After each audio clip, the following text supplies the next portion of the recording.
अच्छा एक बात बताइए, ये तार में बिजली चल रही है, लेकिन यदि कोई यंत्र ना लगा हो, लाइट ना हो, पंखा ना हो, तो क्या हमको बिजली दिखाई देती है? बिजली की कोई उपयोगिता नहीं है। यदि कोई यंत्र ना हो तो बिजली की कोई उपयोगिता नहीं, और यदि विद्युत ना हो, बिजली ना हो, तो इस यंत्र की भी कोई उपयोगिता नहीं है। दोनों एक दूसरे के पूरक है। बिजली को अपना गुण दिखाने के लिए कोई यंत्र उपकरण की आवश्यकता पड़ती है, और उपकरण को भी अपनी योग्यता दिखाने के लिए विद्युत की सहायता पड़ती है, आवश्यकता पड़ती है। ठीक उसी प्रकार बिना शक्ति के शिव शव है, और बिना शक्तिमान अर्थात भगवान शिव के बिना शक्ति की भी कोई उपयोगिता नहीं। इसीलिए हमारे यहाँ पर अर्धनारीश्वर की पूजा की जाती है, यही बात बताने के लिए। आप लोग अर्धनारीश्वर की स्तुति करते हैं ना? कैसे करते हैं? कि मंदार मालाम कलितालिकाय कपालमालां कितकंधरायै कि दिव्यांबरायै च दिगंबराय नमः शिवायै च नमः शिवाय। ये अर्धनारीश्वर की स्तुति है। एक और भगवती का रूप मंदार मालाम कलितालिकायै, मंदार पुष्प की माला चोटी में मां के गूंथी हुई, और दूसरी ओर कपाल मालंकितकंधरायै, मुंडों की माला स्कंद पर भगवान शिव के विराजमान। एक और चोटी में मंदार पुष्प की माला, और दूसरी ओर कपाल मालंकितकंधरायै। एक और भगवती दिव्यांबरायै, जो दिव्य आभूषणों से युक्त है, और दूसरी ओर च दिगंबराय, जो नंग धड़ंग है। ऐसे नमः शिवाय, मैं उन शिवा देवी को प्रणाम करता हूं, च नमः शिवाय, और उन भगवान शिव को प्रणाम करता हूं। यह अर्धनारीश्वर रूप यही आपको बताता है कि बिना शक्ति के शिव कोई नहीं, और बिना शिव के कोई शक्ति का उपयोगिता नहीं। इसलिए शिव और शक्ति का आराधन किया व्यास जी ने। और भगवान शिव ने वरदान दिया कि मैं पुत्र रूप से तुम्हारे यहां प्रकट होने वाला हूं। भगवान शिव भी किसी के यहां, किसी के गर्भ में नहीं आते। देखिए, शिव में और भगवान विष्णु में दो अंतर है। एक विलक्षण बात पुराणों की बता रहा हूं आपको, कि जब जब शिवजी ने अवतार लिया है, तो शिवजी ने अयोनिज पुत्र के रूप में अवतार लिया है। चाहे हनुमान जी के रूप, हनुमान जी भी अयोनिज,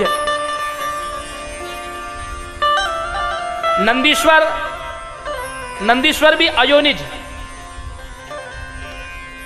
और शुकदेव ये भी शिव स्वरूप है, ये भी अयोनिज।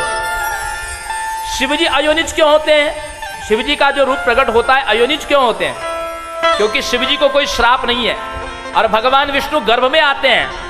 क्यों? क्योंकि भृगु ऋषि का श्राप है, प्रायो गर्भ भवम दुखम भुक्ष पापा जनार्दनः, अवतारो मृतुलेक संतुम शाप संभवा, प्रायो गर्भ भवम दुखम भुक्ष पापा जनार्दनः।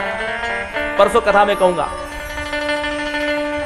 कि भगवान श्री हरि को भृगु ऋषि का श्राप है, इसलिए भगवान गर्भ में आते हैं। लेकिन शिव का जो रूप प्रकट होता है वो अयोनिज रूप से आते हैं, वो मां के गर्भ में नहीं आते शिव जी, उनको कोई श्राप नहीं है। तो भगवान शिव वेद व्यास जी के वीर्य में तो समाहित हो गए। एक बार व्यास जी अपने आश्रम में विचरण कर रहे थे, उसी समय घृताची नाम की अप्सरा स्वर्ग से आई, पृथ्वी पर विचरण करने के लिए सुंदर वाटिका देख करके उसमें प्रविष्ट हो गई। घृताची अप्सरा को यह पता नहीं था कि यह व्यास जी का आश्रम है। जैसे ही व्यास जी की दृष्टि पड़ी और व्यास जी की अप्सरा पर दृष्टि पड़ी, तो एक सुंदर अप्सरा को देख करके व्यास जी के मन में काम का संचार हुआ। क्योंकि जो शिव वीर्य रूप से व्यास जी के भीतर प्रविष्ट थे, वो बाहर निकलना चाहते थे, लेकिन व्यास जी ने सोचा कि ये तो वासना है, इस विकार को शांत करना चाहिए। उन्होंने अपने मन को दूसरे ही क्षण संभाल लिया। इधर दूसरी ओर घृताची अप्सरा जो थी, उसके मन में भय आया कि कहीं ये ऋषि मुझे श्राप न दे दे, इसलिए तुरंत उसने एक पक्षी का रूप, शुकी का रूप धारण करके उड़ चली। लेकिन इधर व्यास जी के मन में काम का क्षण मात्र का चिंतन होने से उनका तेजस स्खलित हुआ और उनके यज्ञशाला में एक अरणी थी जो 2 प्रकार की लकड़ियों से बनती है, पीपल और शमी की लकड़ी से, जिसको घर्षण करके अग्नि प्रकट की जाती है, उसको कहते हैं अरणी। उस अरणी पर व्यास जी का वीर्य गिरा और भगवान शिव का स्वरूप सुखदेव जी प्रकट हो गए। तो ये अयोनिज बालक है, इसलिए इसके साथ में शिशु अवस्था, कुमारावस्था नहीं है। कैसी इनकी अवस्था है?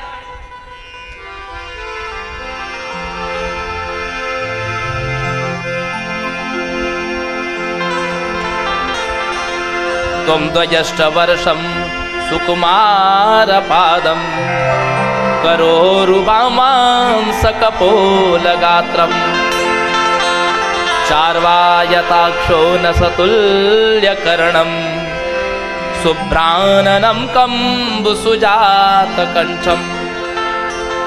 बड़ा दिव्य रूप है, घुंघराली अलके हैं, घुटनों तक लंबी भुजाएं हैं, शरीर पर अलक्ष लिंगोन, कोई चिन्ह नहीं है, वस्त्र कौपीन भी नहीं है, जनेऊ भी नहीं है, शंख के समान चिकनी ग्रीवा है, बड़े बड़े नेत्र हैं।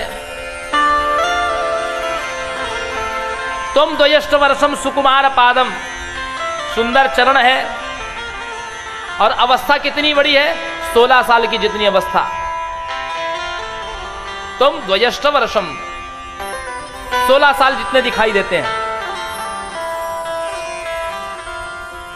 अब सुखदेव जी जैसे ही प्रगटे,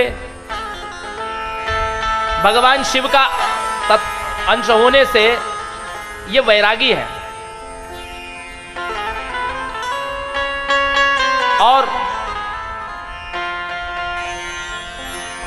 वैराग्य को धारण कर लिया। जा रहे हैं और पीछे हा पुत्र कहते हुए व्यास जी पुत्रेति तन्मयतया स्तरवो भिनेदु तम सर्वभूत हृदय मुनिमानतोस्मि यम प्रव्रजंतमनुपेत प्रेत कृत्यम द्वैपायनो विरह कातर आजुहाव।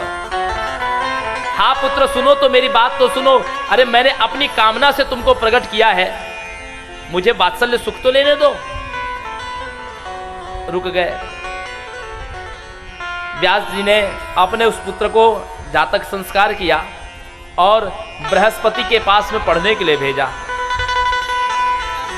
गुरुदेव बृहस्पति ने वेदों की शिक्षा दी, लेकिन सुखदेव जी को एक बात जमती नहीं है। सुखदेव जी कहते हैं कि जो व्यक्ति जो चीज कहे, जो पढ़ाए, वो उसके व्यवहार में भी होना चाहिए। एक और तो ईश्वर को सर्वव्यापक बताने वाले, सब में ईश्वर की सत्ता दिखाने वाले व्यास जी भी, बृहस्पति भी अपनी पत्नी तारा को लेकर के चंद्रमा के साथ युद्ध करते हैं। जिन भगवान श्रीहरि की और शिव की और ब्रह्मा जी की कथा इनसे कहते हैं, उस कथानक में भी सुखदेव जी ये सुनते हैं कि भगवान विष्णु का असुरों से युद्ध होता है, शिव जी का असुरों से युद्ध होता है। ये बात सुखदेव जी को पचती नहीं है। सुखदेव जी कहते हैं कि यदि परमात्मा एक ही है, सर्वव्यापक है, तो ये फिर ये युद्ध क्यों? वो तो निर्गुण तत्व को मानने वाले हैं सुखदेव जी। अब जब गुरु आश्रम से लौटे तो पिताजी ने कहा व्यास जी ने कि हे पुत्र सुनो, अब आपको विवाह करके गृहस्थ आश्रम में प्रवेश करना चाहिए।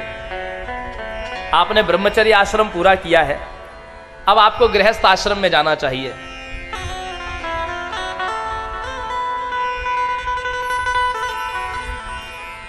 सुखदेव जी कहते हैं, हे पिताश्री, आपकी आज्ञा से मैंने वेदों का अध्ययन तो कर लिया, लेकिन नाहम गृहम करिष्यामि।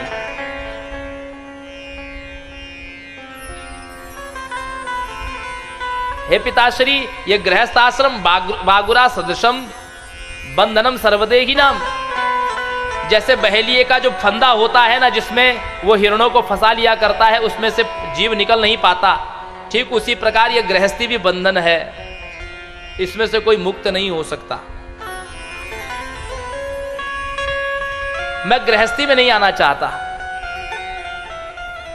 व्यास जी विचार करते हैं कि मैं इनको कैसे समझाऊं कि गृहस्थ आश्रम एक परंपरा है। ये 4 आश्रम से व्यक्ति को क्रमशः जाना ही चाहिए। अपनी आयु को 4 भाग में विभाजित करिए। मान लीजिए कि आप 100 साल के हैं तो 25 साल तक ब्रह्मचर्य में रहिए, 25 साल तक गृहस्थ आश्रम में, 25 वर्ष तक वानप्रस्थ में और 25 वर्ष संन्यास आश्रम में रहना चाहिए। सज्जनों माताओं, ये आश्रम एक जीवन पद्धति है, जीवन शैली है। ये जीते जी मुक्ति की प्रथा है। ये नर से नारायण बनने का मार्ग है। सन्यासी नारायण का स्वरूप होता है, तो ये नर से नारायण बनने की कला है, मार्ग है ये।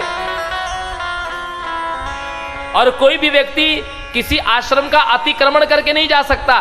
कोई सोचे कि मैं सीधे सीधे नारायण बन जाऊंगा, अर्थात मैं युवावस्था में ही सन्यासी बन जाऊं, ऐसा भी संभव नहीं है।